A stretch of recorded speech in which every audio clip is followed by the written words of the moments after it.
চা দিয়ে দিয়ে আড্ডা করতে করতে খাওয়া অনেক একটি মজাদার বিষয়, যেটা সবাই পারে না, আবার অনেকেই পারে।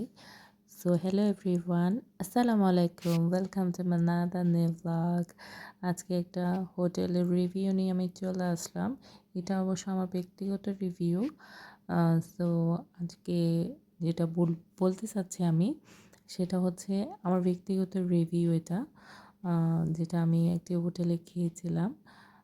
সো এটা কোনো প্রমোশনাল কোনো ভিডিও নয়।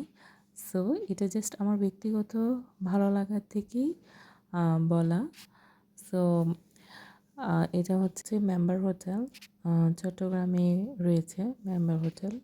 ওয়েলনেস হালিম যেখানে আমি খেয়েছিলাম তার পাশেই হোটেলটি।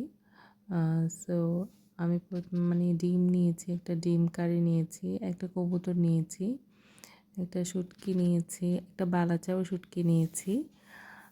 সো খেতে কিন্তু খুবই মজার ছিল, আমার খুবই ভালো লেগেছে পার্সোনালি।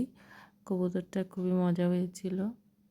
আসলে মজা করে রান্না করাটাও একটা আর্ট। সো এখানে কিন্তু হোটেলের জিনিস প্রায় সবই খুবই স্বাস্থ্যসম্মত। সো এটা একটা শুটকি মাছ ছিল।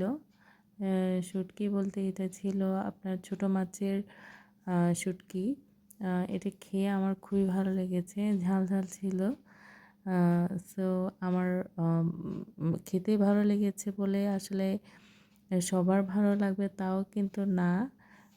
সো আমি এরপরে খাওয়া দাওয়া শেষে চলে গেলাম রাজবাড়িতে।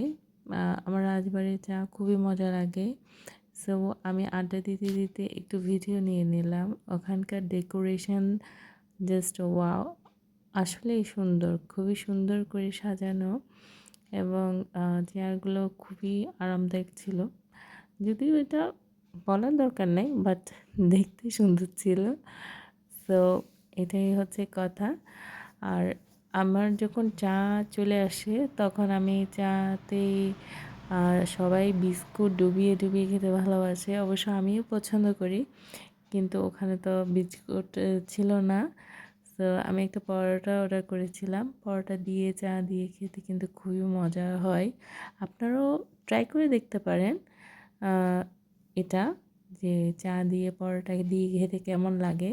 আমার খুবই ভালো লাগে, যদিও অনেকেই বলবে যে আমি খ্যাত। খ্যাত বললে আমার কোনো কিছু বলার নেই। আসলে নিজের অভিজ্ঞতা আর নিজের খুশির জন্য উচিত নিজের খুশিটাকে প্রাধান্য দিয়ে যা ইচ্ছা তাই করে ফেলা, আবার লিমিটের মধ্যে, লিমিটের বাইরে নয়। সো আজকে এই পর্যন্ত। আল্লাহ হাফেজ।